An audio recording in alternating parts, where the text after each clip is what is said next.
Hi, Sandy. Hi, it's Dave. Hi, it's Kirk. Welcome to the ADK rock and metal channel, and today we're going to be checking out a band called Accvsed, and the song is called Avoider. It's a band I've never heard of.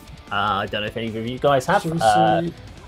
Kirk, you're going to get some details up whilst the video's going, so that we can then talk about it. We can talk about it at the end. You can give us a bit of background. But are they, I mean, was it Accvsed or Accused, some old UK punk group from way back? There's a punk group like that. I mean, they're a new release. I don't think these are a metal band. They're probably a rock band. I don't know. Let's go check them out. Yeah.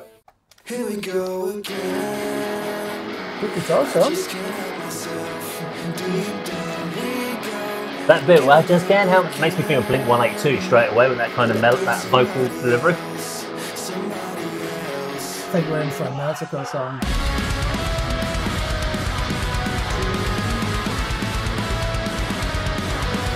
So is this where we're getting into like alternative rock metalcore? It's alternative metalcore, yeah. Isn't it? Yeah.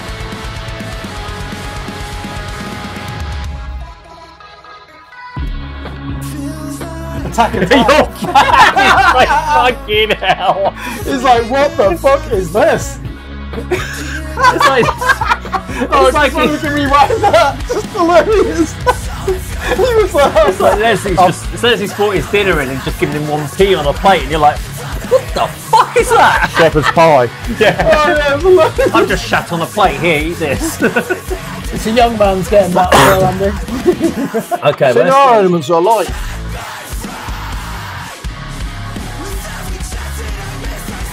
It's a typical warehouse shop. A lot of angst, unspecified, I may add, although I've not seen the lyrics. Oh, that's fine. I just hate choruses. So this is basically metalcore meets Good Charlotte. Yeah, it's fucking abysmal, that, isn't it? Well, it depends on this is not marketed. Some of the elements are interesting, but that is so. This is a band that's not marketed. This would be like me in 1349 as well. So I like this. Prog metal, technical stuff. Nothing wrong with that. That's fucking impressive. They're trying to bring in the elements of like the bands like Ginger and as well. Yeah, we've got a breakdown. Definitely not first chorus either. Do you know, there's so much going on. I admire the ambition. And they're from Germany and I love that country, so... The problem is, I think here, they've got some elements of split personality in the song going. Yeah. This is just what lets it down. There's just no organism for the chorus. You can't accuse them of being one-dimensional. I mean, I do have thoughts now on this, about the whole overall vibe of this track. That's the good thing though, we've all got an opinion on it. They're doing something right, surely. Did the drummer and the guitarist go to the same shop to buy their hats at one point? Because he's got a hat, and now the drummer's got a hat on, and then the drummer doesn't have a hat on in another video. Look, no hat on the drummer. I'm just concentrating. Guitarist has got the hat on. I'm concentrating on the shredding. Now he's got the hat on. He doesn't have a hat on. He doesn't have a hat on the drums. So we know the bass player doesn't ever wear a hat. Guitarist no, the vocalist has now got the hat on. The next, he's got a hat on now. I thought it was a different vocalist because he takes his glasses and his hat off, and he looks like a completely different dude. Continuity, boys. Continuity.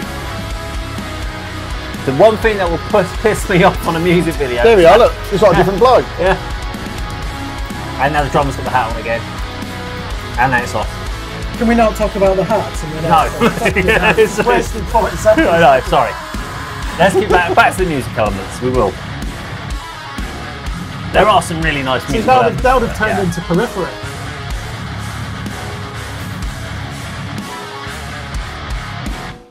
Fucking hell, what the hell was that? Okay, there we go. That's Accvsed and Avoider. And I think Andy's going to say that's exactly what he'll be doing. No.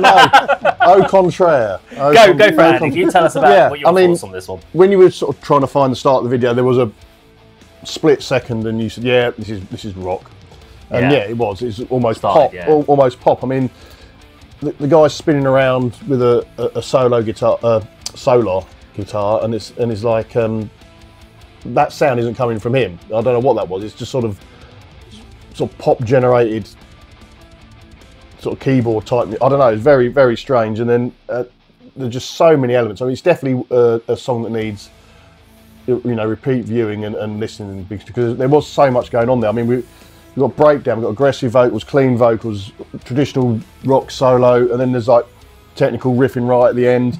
But before all that, there's just all sorts going on.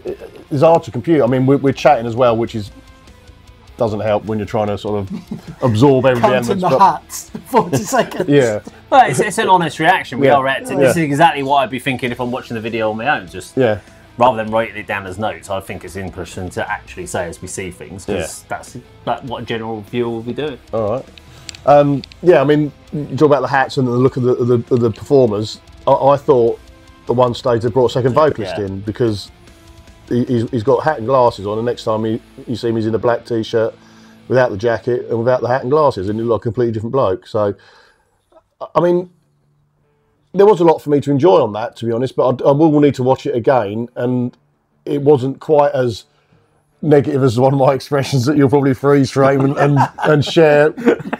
I don't know what part it was. The auto-tuned R&B vocal melody. Yeah, that would have been it. Yeah. That, one of many elements and parts of that song, but yeah, that did kind of throw me, as did the opening part of it. But then it progressed, and there were some really, really heavy moments, really strong playing and good songwriting. Because it wasn't standard song structure; it was all over the place.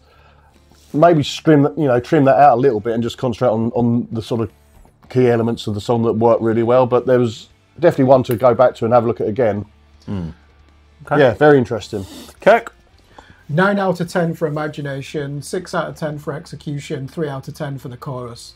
So let me break that down further. What's the average for all that? Yeah, well, I don't 6 know. out of 10. It's about 6 out of 10. 6 out of 10. Let's quickly go through it. So impressive how they were throwing so many ideas into there, but you always run the risk of being incoherent. And I don't think they are aware what they want to be or who they need to be yet musically. I think they're still figuring that out. So this is a band from Germany. They're signed to Rising Empire Records, which is basically where all the European metalcore bands signed to. That certainly was not generic metalcore, even though the abysmal chorus moments in there were just as meaningless and as bland as anything you're likely to hear in that genre. However, there were some amazing parts in that song that were truly remarkable, and I'm not just talking about the virtuosic shredding moments either. You know, you're right, there were elements of ginger and periphery in there as well. That part with the R&B sample, Sleep Token fans will latch on to that. I think this is something, if people listen to Sleep Token and just think, where's the metal, they could probably listen to Accvsed and find a lot more of what they were after. The drums were superb. I just think it was too ambitious in the end, that song, and I'd have to listen to it 3 more times, I think, just to understand it. And they're doing something right, because clearly we all have an opinion on it. After 30 seconds, I was thinking, oh God, is this going to be another generic metalcore song? We're all going to say the same thing. They're not doing anything different. You thought the guitarist can do clean vocals on the chorus. Exactly. And not at all. So they weren't even second guessing us. They were just doing what they wanted to do. That's on the next song. Yeah, they were just doing what they wanted to do. So I think they deserve praise for their imagination. Yeah. They're not quite there yet. I think they're still figuring out the sound. It's still in transit, but some good ideas there. But there's clearly some elements they need to abolish. Get rid of those droning choruses with that tenor vocal. So what would you replace the choruses with? Because that's actually what was in the back of my head. Have something more masculine. Just roar through it.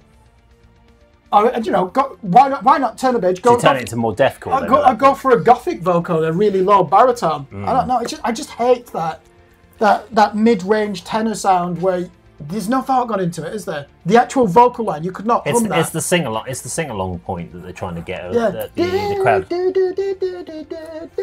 And I understand why bands do it, because they want something that the crowd can sing along back to and feel back. They want the audience to feel connected with the band.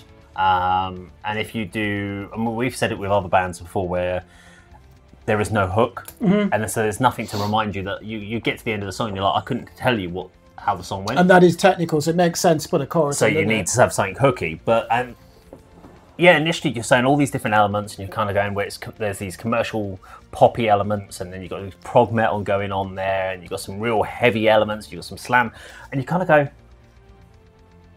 does it all work? But then we've been so critical of metalcore bands, specifically metalcore bands, where they've shown zero growth. What we've heard recently with some metalcore bands is what you would have heard 25 years ago. Yeah, God forbid we're doing it. And you're like, okay, so you're just playing classic metalcore. And in some cases, we remember, and I was thinking about this from I reviewed a band that was a classic thrash band, but they were 19-year-old kids playing 1984 thrash. And to me, I'm like, oh, it's been done. But someone nowadays will go, well, we've never heard that because it's 1984 and we weren't around to appreciate that in the 80s. So for us, it's a slightly different viewpoint because we've got hindsight, we lived in the 90s, we've got age, and we still look at that. And a lot of those bands are still bloody touring anyway, these older classic thrash bands, etc. So I actually think there's a lot of good stuff in this band. I just wish they'd maybe focus, as I think we've all kind of said, they've tried to throw everything in the kitchen sink into this one song. Yeah. And you could have easily either kept all those elements, made it slightly longer and focused a little bit more time on certain parts of it, maybe had prog metal parts in the section and have a whole section of it. You could have had a bit of a bigger breakdown section. It was just the constant switching between things and they're almost like they're trying to please everyone. You know, like when you're trying to have a wedding and you're trying to make sure that everyone's happy at a wedding. And so you're like, you got to get that person in the corner and you're trying to go, well, we've got to invite cousin so-and-so because they're going to be happy. Oh, we've got to have that. Oh, we've got to have a vegetarian option. We've got to have... And should be down to the people getting married. Those should be the happy people. Yeah, they've got to work out what's right as far as the song. You can put it on different songs and go down different directions. They've obviously got the skill set to do that. Wasn't offended by the big clean chorus. It was obvious that that's where they were going. I was more offended by the fucking video, to be honest. I'll say I've got to mention the video. About it, but were they in a warehouse? Can't even remember. It's boring as fuck. I liked the video. I like the setting. There's no rewatch value for me, apart from to now critique the things where they didn't keep continuity. I really want to understand what possessed them to film a load of stuff in one set of clothing and then go, we'll do it in the same warehouse, and then we'll just change hats and stuff. That needs to be a different setting, doesn't it? Different location. Then cut them in like they did, yeah. Which you often see. But why is 1 minute the drummer got a baseball cap on, then he's not got a baseball cap on? Like, you're still on the fucking kit, still playing the song. It makes sense now why you were analysing that. Because I was like, why does he keep going? But yeah, they've not changed the set and they've changed the costumes. They just shot in the same, it's all in the same places. So I don't get that format. And if they most likely shot it in the same day. So if you were just hot, it doesn't matter. That was your stage clothes. That's your video clothes. That's what you're performing in. Just get it sorted. Shoot it in an hour and you're done. Don't have to fucking, I'll take my hat off now and do it again. That continuity-wise would fuck me over as the video. So whoever the videographer was on that needs a slap for allowing that to go through from the band. Can I just ask? Warehouse. I'm sick of warehouse shooting. I'm sick to teeth of bands just playing in warehouses. Come up with something better. Can I cut it in with some other footage that tells a story? A bit like the Dead Flesh one. That worked for Dead Flesh. Would have been boring as fuck if it was just the shooting, but they tried to tell a story. They need to tell a story. Can I just ask, Finn McKenty, who runs the Punk Rock NBA, the YouTube channel, he has this point where metal has just become generic, there's no edge to it, it's just written for guitar nerds. If we were to apply that to this video, does it have any edge? Is it written for guitar geeks, that music? Yes, no. I would say, I don't think it had that much edge. I know that there was aggression. There was overproduction in there. You know, it was superb production. The edge was there, but it wasn't there long enough for you to latch onto it because it switched too quickly to something else. Yeah. So your brain is playing catch up all the time. So by the time you started analysing what you're listening to or recognising what's there, they've gone off and done something else, and your brain's going, "Fuck, hang on, what's that? Shit, what's that?" And you're not. So you think there was an edge? The time it took me to write down Solo, they got into the breakdown, and vice versa. You know, it wasn't on there. Didn't concentrate on that. You know, the elements that I said that I really enjoyed long enough. And as you said, Dave, you know, keep some of them back for other songs or extend the song, extend the passages. Focus, give it some time. See, they seem to be conscious that yes, this could be just written for guitar nerds. So they've tried to put a chorus in there, so they're aware of it. They're just nowhere near the standard as songwriters to be able to execute that at this moment. I think that's my main criticism. It needed almost an element of they've written it all there.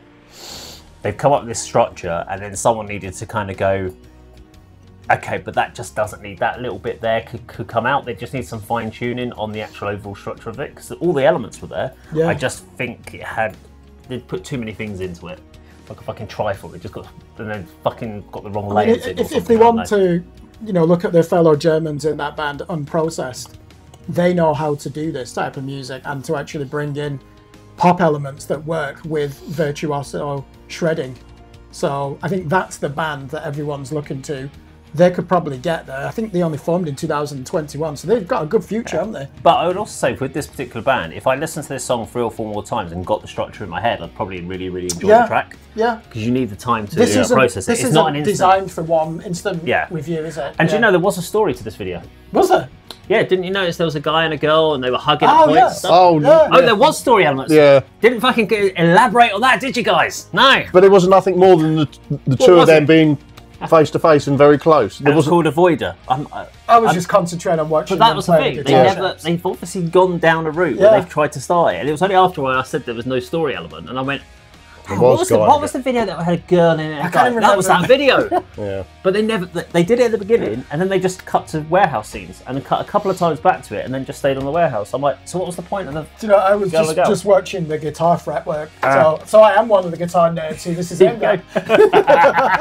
Anyway, there we go. That is Accused and Avoided. Now, if you liked our video today, please do like, share and subscribe and we'll see you on the video sometime very soon. Take care.